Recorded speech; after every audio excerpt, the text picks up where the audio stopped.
How's it going? It is I, your boy, TJ, Taurai Jack, and welcome to M5 Property Addicts. This is where we talk anything and everything around property, and we do this in the four cities that we are in South Africa. And if you've never been here before, why do we talk about property? Because we love passive income, and passive income gives, we get passive income from our properties that we buy. So we are predominantly in the rental space where you buy properties and you rent them out. When you rent those properties out, guess what happens? The tenant pays off for the debt and you get surplus. And that surplus is called passive income. Cash flow. I've always heard people that say cash is king. I differ there. I think cash flow is king. Cash flow is king. Yeah, if you've never been here before, it is good to have you here. My name is Taurai Jack, and it's good to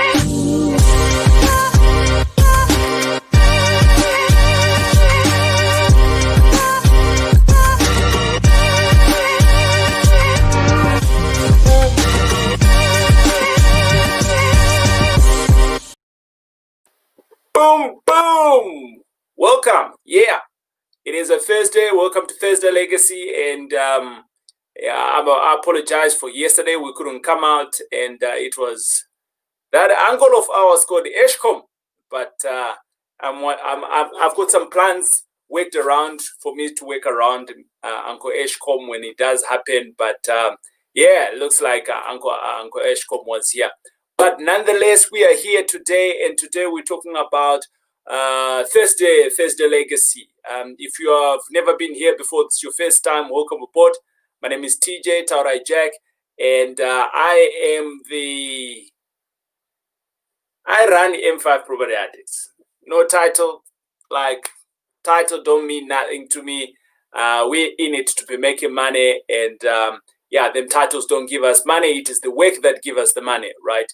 So we're in it to buy. I've got 5 partners of mine, and out of those 5 partners of mine, we literally work for assets. And these assets gives us money, and we invest with other people, and these people come through, they invest, they become passive income investors, and we make money, they make money, we all make money. At the end of the video, I'm going to tell you how you can do that. If you like to do that, you can become a premier investor with us. Basically what it is, it's about investing your money, making sure that your money has got more value. You're gaining value. Right now, most people, they are sitting with their monies at the bank. If they're getting to run about 78%, whoo, they are so lucky. And I can double up that. So I can give you around about 14% today. You can sign up contracts with me. Right. Okay, good. I want to talk about student accommodation. Student accommodation. It is a topical topic. Is that right? It is right. It is a topical topic. So we're going to talk about student accommodation. And yeah, I am going to give you guys what I call 5 myths. 5 myths about student accommodation. What people think is student accommodation, and it is not, right? And it is not. What they think, and they've never validated it, it is not. What gives me the right to do that? In our business, M5 Property Addicts, we've got a subsidiary that is called M5. It's not called M5. I want everything to be called the M5, but no, it's not.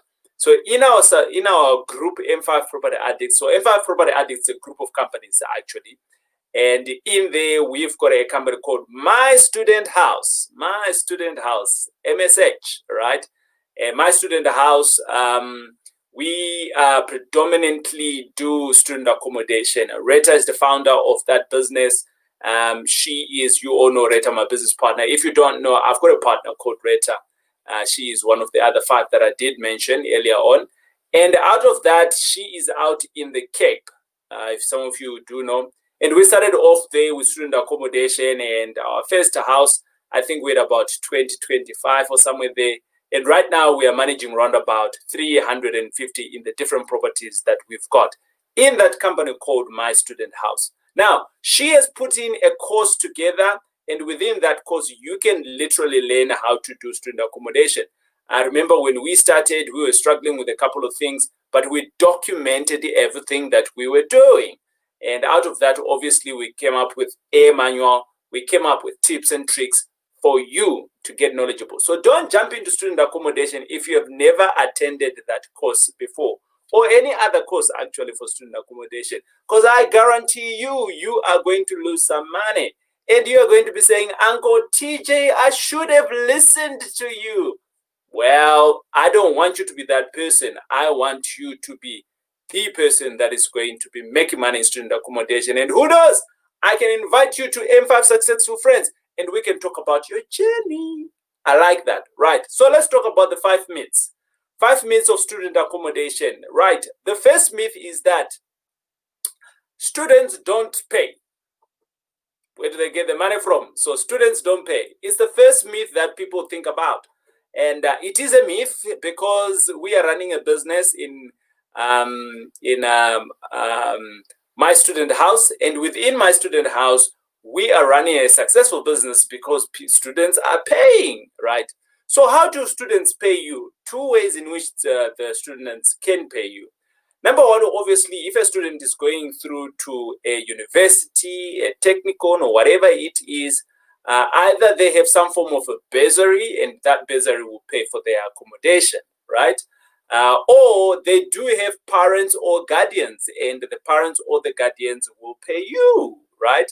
So that's how the students can afford to pay you. It is not the actual students that is paying you, it is the people behind the students. So students do pay, right? So what does it mean? Do you then actually contract the student, or you contract the people backing up the students? A lot of people make the mistake actually and contract with the student. Student is not employed. Yeah, the student is not employed, so how are they going to pay? They're not able to pay. Once I'm going through with these myths, if you have heard any other myths, drop them in the comments, right? Wherever you are, drop them in the comments. That was myth number 1. Students don't pay. I've clarified that students do pay. It is who is behind the student who is going to pay. The student themselves unemployed. They are students, so obviously they can't pay you. So it is a myth. Let's get it out of the way. So they can pay. The second one is that the second myth that I'd like to jump in is you only get income. Right. So the second one, you can see that I was reading somewhere. I had to prepare for this one. The second one is that you only get income 10 months a year. Boom. 10 months a year. That's what the second myth is. The second myth out of the 5 myths is that you only get paid, or you only get income 10 months in a year. Yeah. Yeah, you can hear with my groans, né? It's painful. Yeah, it's painful. Right. This is a reality for most people. Why? Because what they have done is they have taken in the calendar of the students and they've altered their contracts so that it mirrors that. However, I've also been to other cities. This is the good thing about traveling. You get exposed to many things. I've been to other towns where when the landlords actually, when they are contracting, they will contract for the whole year, 12 months. Whether you are here or you are not, it's irrelevant. So let me give you an example, right? If you've got a truck driver at your house or an air hostess at your house, air hostess is a better example now because South African Airways is kind of like retrenched, kind of like everyone. Let's not digress, right? Let's just talk about the air hostess and the truck driver name, right? If you rent out a place to a truck driver, would you only say to them, I am going to give you, they come in and then they say to you, yeah, we want accommodation. And you say, well, yes, I'm going to give you accommodation, but I'm going to pay, you can only pay for the time that you are here. Do you do that? No, you don't. You say, yes, accommodation is available, isn't it? I've got a 6 months contract, I've got a 1 year contract, or I do month to month, isn't it? Right? So with that, we all know truck drivers, they can be gone for like 2 weeks, 3 weeks, a month gone, and they're not even back, right? But you still have them on their place. So if they're not there, well, look, I used to travel down in Africa a lot. Like 3 weeks, I'll be going and out. But my bank never said, well, Mr. Jack, because you were out, we're going to give you a rebate. No. So I don't understand why some landlords actually have 10 months income from the students. I don't understand it. The moment I started understanding the fact that you can actually make it 12 months. It's a contract. It's your contract. You are the landlord. You are the service provider. Right? Why do we all run to Telkom and Vodacom and MTN and we write in the contracts there? Who dictates the contract? The service provider or the client? It is the service provider, isn't it? So, for the reason that you might be earning income for 10 months, it is your fault. I'm going to say that out. It is your fault. Your contract, you're the service provider, so what does your service provider dictate? So, what have I seen? I have also seen people that have 10 months, yes. I have also seen people that have 12 months, yes. I have seen people that have a month's notice, yes. I have also seen other people that have a semester notice, yes. You do the maths in terms of what makes sense for your business, for student accommodation. It's about you. It's your place. You do what you want, right? The other myth number three about student accommodation, it is students can trash your house, right? Students, they are very bad. They will trash your house, and this is not good, and ha, ha, ha. Right, I want to ask you the question. If you've been in property for long, you would know that some people, whether they are students or whether they are not, they just come. Trashy. Some people are just trashy, but when they come out of the house, they look, yeah. But you go into their house, you think, how many pigs are staying in here? But that's the reality. I see this every day, guys. I've got over 200 tenants. We do inspections from time to time, and we see it. You see a beautiful lady coming out nicely. She is zhazha and all of those things. And behind the doors, you want to go. If it's not for COVID, you want to go in with a mask. I'm telling you. Okay. It's not about ladies alone, because I can see it. Like some of you want to slay me. Hey, TJ, I'm just giving an example. Chillax. It can be a guy even, isn't? Yeah. For some reason, guys are omitted from, being domesticated. I'm like, nah, that's not cool. All of us, we need to be domesticated. Coming back to the myths. So, the myth number 3, which is students trash your house. It is true. It is true. However, it is a myth because it's your fault if those things are happening. Where are you when those things are happening? Right? Where are you, Mr. Landlord, when those things are happening? Every house that we have or building that we have, it's got rules and regulations. It's just like at your house, right? If you don't have rules and regulations, what happens? Everyone's going to do whatever they want, isn't it? Right. So you gotta make sure that your place has, you move on militant precision. What did I say? Militant precision. I've never been in military before, but I envy some of my boys who've been in military because they're just sharp in terms of precisions, right? Now, what do I mean by that? You gotta have policies, rules and regulations, right? You need to be checking in your property all the time, right? You got little rascals in your house who don't know how much a microwave is. They don't even know how much a cup is. Then you just let them be like that. That's why we've got house mothers. We've got house mothers in there. They stay there. They understand the kids themselves. And over and above that, we are also particularly picky about the students that are going to come in and stay with us. So which students will come in and stay within your place? First years, okay? Third years, who's a little bit matured between your first year and your third year, right? Think about it. So So you need to be intentional around these things, right? So if you got that auntie, you know that auntie, right? You know that auntie, the strict auntie, and she's your mother house. Where are you going to put that auntie? In your first years or in your third years? Gotta think. Think out of the box.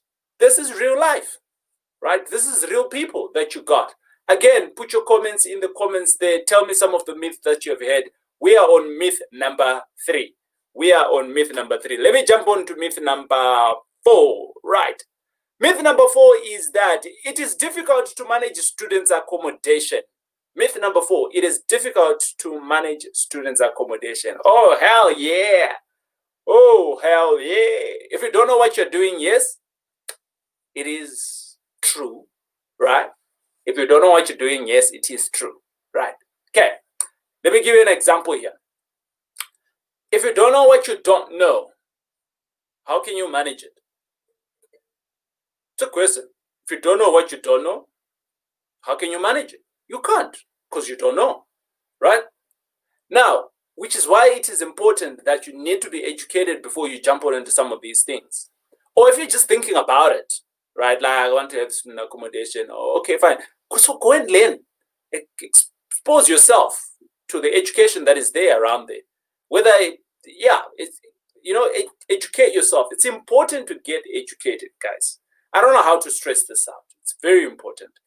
I'm going to say that the other thing that I want to then mention is that once we are talking about it is difficult to manage students' accommodation, it's a reality if you don't know what you're doing, but it is a myth if you know what you're doing. How do you get to know what you're going to be doing? By getting educated, by hanging out with other student accommodation. So Retha, she's got a group called, it's on Facebook, Student Accommodation Landlords. Student accommodation landlords, right? So it's a group of student accommodation landlords who manage students' accommodation. And in there, they talk about all these things that are happening in their houses. They give each other advices and things like that. So why wouldn't you be in that group? Why wouldn't you be in that group? If you are an aspiring one, get in there and learn. Maybe contribute as well. Ask questions, right? So it's not difficult. It's difficult because you don't know. The fifth one, number 5. Number 5. Myth number 5. You have to be registered with NSFAS to make money. You have to be registered with NSFAS to make money. Yeah, a lot of us, we going into student accommodation because of the because of the moolah. Should it be about the moolah? By the way, we said today it is what? Thursday legacy. What happens on Thursday legacy? We talk everything around the legacy. So if it is not about money, then what is it about, TJ? Right. Number 1, you're providing accommodation to kids that might not have been able to have accommodation.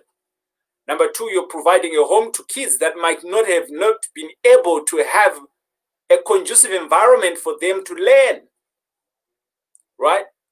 Number 3, you are making a business and providing employment to other people. Number 4, I can go on. Number 5, I can go on. You get the drift. If you really zoom into it a little bit, and you're like, why am I doing this? What is the reason behind it? What is the impact around it? The social impact, the economic impact. You start seeing that what you're doing is actually, it has a ripple effect. So it is a myth. I want to stress out that if you're not registered with NSFAS, that's the only way you make money. No, it's not true. It is not true, right? So yes, you can be registered with NSFAS. That's the first one. The second one, yes, you can do what is called private accommodation. Private accommodation. So you are one-on-one with the students and the parents of the students. Okay, that's what it's all about. But I want to park here for now, and I want to stress out the fact that you need to be out learning about student accommodation if you're serious about it and it's something that you're wanting to do. So towards the end of the month, Retha is going to have a class. It's a live class. So what she's going to do, we have a pre-recorded pre-recorded what do you call that again? It is called lessons. Yeah, course, pre-recorded course. The name had escaped my mind. So we've got a pre-recorded course, right? And in there, you can literally go in there and you can consume. Then on top of that, you're going to have 3 touch points in the class. Retha will be steering that up. She's the best person to be running this. And irrespective of where you are, you could be in Bloemfontein, Joburg, Pretoria, Cape Town, Rustenburg. For as long as you're doing student accommodation, you need to attend this. This course actually, normally, other people have paid more than 6,000 for it, but you will be paying for this month only. You will pay just below 2,000 Rand, okay? You will pay 2,000 Rand. And again, you will get the course, yes, and you get to be in the support, into the support group with Retha. And over and above that, you're going to be in a live session with Retha for the next 3 days on that course. Where can you get access of that course? Where can you get access to that course? In the link, once this video is done, in the link, you are able to access that course. Hit on it. It will take you to another web page where you can actually see everything else that's being offered on the course. Register from there, check out the dates, reserve your seat for yourself, and make sure that you're obviously around. Is it going to be live in person? Yeah, it's going to be live online, right? Live online. And all of us, we can learn from there. Obviously, we're trying to run away from COVID, so we're not bringing people yet in rooms. That's what we are trying to do. Now, if you are not saying, well, TJ, yes, I want to learn, I'll come through. But then I've got some money and I just want to invest. And I think my money is dying at the bank. It's getting 6-7%. Where can I put my money to work? Bring it to me and I'll make sure that I give you 14%. Nothing less of 14%. I'll give you 14% on your money per year, which means that for every 100,000 that you're going to invest with me for the next 12 months, it is going to give you 14,000 Rand. I can distribute that 14,000 Rand on a monthly basis, so which means 14,000 Rand divided by 12 in your bank account every month. Ding, ding, ding, all the way to 12 months. And that's how we do it. We call you a premier investor. And we take that money, we do renovations, and we turn these properties. And that's how we make money. We make money, you make money. You become the premier investor to us. Okay, awesome stuff. Again, how do you become a premier investor? In the link below. So there's 2 links. One for you, obviously, to learn how to do this for the student accommodation. The second one is how to become a premier investor. And you can literally click on there and tell us who you are, how much you want to invest, and we will definitely come back to you. And within the next 24 to 48 hours, you will hear from us and with the contracts that you need to be signing. It is I, TJ, Tara Jack. It's great to having you around this morning. And again, if there is any other myths that you've heard, yes, tell us. Tell us in the comments. I'd like to hear that from you. But otherwise, for now, it is your boy signing off. TJ, goodbye. God bless. Have a fabulous Thursday. Cheers.